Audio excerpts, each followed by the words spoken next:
ഗോകുൽനാഥ് എന്തായാലും തുടരുന്നുണ്ട്. ഗോകുൽ, എങ്ങനെ ഈ ഒരു സാധാരണ കുടുംബത്തിന് ഇത്ര വലിയ കടബാധ്യത ഉണ്ടായി? കടബാധ്യത എന്ന് പറയുമ്പോൾ ഏകദേശം എത്ര ലക്ഷത്തിന്റെ കടമുണ്ട് ഇവർക്ക്? ഇനിയിപ്പോൾ കടബാധ്യത ഉണ്ടെങ്കിൽ തന്നെയും അത് ഈ കുഞ്ഞിനെ കൊന്ന് എങ്ങനെ വീട്ടാനാകുമെന്നുള്ളതാണ്.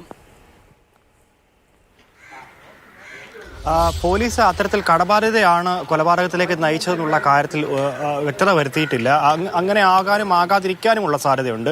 അങ്ങനെ എങ്കിൽ തന്നെ, അങ്ങനെ കടബാധ്യത ഉണ്ടെങ്കിൽ തന്നെ എന്തുകൊണ്ട് 2-2.5 വയസ്സുള്ള കുട്ടിയെ കൊല്ലണമെന്നുള്ള കാര്യത്തിൽ അതൊക്കെ തന്നെ പോലീസ് കൃത്യമായി പരിശോധിക്കുന്നുണ്ട്. പക്ഷേ ഇപ്പോഴും ഈ കടബാധ്യതയുമായിട്ടൊന്നും ചേർത്ത് വെച്ച് വായിക്കാൻ പറ്റുന്നതല്ല ഈ കൊലപാതകം എന്നുള്ളത് പോലീസ് കൃത്യമായി വ്യക്തമാക്കുന്നുണ്ട്.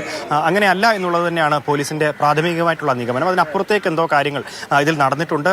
അതിന്റെ കൂടുതൽ വിവരങ്ങൾ, ഈ എന്താണ് മോട്ടീവ് എന്നുള്ള കാര്യം, എന്തുകൊണ്ട് കൊന്നു എന്നുള്ള കാര്യം കൃത്യമായി വെളിവാകേണ്ടതുണ്ട്. പോലീസ് അതിനെപ്പറ്റിയുള്ള അന്വേഷണത്തിലാണ്. ഇതിലിപ്പോൾ നിലവിൽ ഇവർ തമ്മിലുള്ള ചാറ്റുകൾ കാര്യങ്ങൾ കിട്ടി എന്ന് പോലീസുകാർ തന്നെ വ്യക്തമാക്കിയിട്ടുണ്ട്. പക്ഷേ ആ ചാറ്റുകൾ എന്താണ് തുടങ്ങിയ കാര്യങ്ങൾ ഇപ്പോഴും വെളിവായിട്ടില്ല. അതും കൂടെ പുറത്തു വന്ന്, അതേപോലെ തന്നെ ഈ പോസ്റ്റ്മോർട്ടം നടപടികൾക്ക് ശേഷം ഇപ്പോൾ ഈ റിപ്പോർട്ട് പുറത്തു വരും. ആ റിപ്പോർട്ടിന് ശേഷം ഈ ശാസ്ത്രീയ പരിശോധനകൾക്ക് അടിസ്ഥാനത്തിൽ പുറത്തു വരുന്ന റിപ്പോർട്ടിന്റെ അടിസ്ഥാനത്തിലായിരിക്കും ഇനി അറസ്റ്റ് നടപടി ഉണ്ടാകുക, എങ്ങനെയാണ് മരണം സംഭവിച്ചിട്ടുണ്ടാവുക തുടങ്ങിയ കാര്യങ്ങൾ ആ പ്രാഥമികമായിട്ടുള്ള റിപ്പോർട്ടിലെ അല്ലെങ്കിൽ ശാസ്ത്രീയമായിട്ടുള്ള പരിശോധനയ്ക്ക് അടിസ്ഥാനത്തിൽ പറയാൻ പറ്റുള്ളൂ. അതിനുശേഷമായിരിക്കാം ഇപ്പോൾ ഈ പോലീസ് അറസ്റ്റ് നടപടിയിലേക്ക് മുമ്പോട്ട് പോകുക. എന്തായാലും ഹരികുമാറിനെ കേന്ദ്രീകരിച്ച് തന്നെയാണ്, അല്ലെങ്കിൽ ഹരികുമാറാണ് പ്രതി എന്നുള്ളത് ഹരികുമാർ തന്നെ ഏറ്റെടുത്ത് പറയുമ്പോഴും അതിൽ ചില അസ്വാരസ്യങ്ങളും പൊരുത്തക്കേടുകളും ഉണ്ടെന്നും പോലീസ് പറയുന്നുണ്ട്. ഗോകുൽനാഥാണ് വിവരങ്ങൾ നൽകിയത്. ഇപ്പോഴും നമ്മുടെ മുന്നിൽ നമുക്ക് ആ ദൃശ്യങ്ങൾ കാണാം. അവിടെ സംസ്കാര ചടങ്ങുകൾക്കായി വളരെ ചെറിയൊരു കുഴിമാടം എടുത്തിട്ടുണ്ട്. ആ 2.5 വയസ്സുകാരി ജീവിതം എന്താണെന്ന് അറിഞ്ഞു വരുന്നതേ ഉള്ളൂ.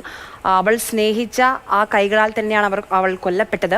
അത് എന്തിനാണ് എന്നുള്ളത് കൂടി ഇനി അറിയേണ്ടതുണ്ട്. അതുമായി ബന്ധപ്പെട്ട് ഇപ്പോൾ അന്വേഷണം പുരോഗമിക്കുകയാണ്. ഇപ്പോൾ ആ കുഞ്ഞിന്റെ അച്ഛനെയും അമ്മയെയും ശ്രീധുവിനെയും ശ്രീജിത്തിനെയും ഒരുമിച്ചിരുത്തിയുള്ള ചോദ്യം ചെയ്യലാണ് അവിടെ നടക്കുന്നത്.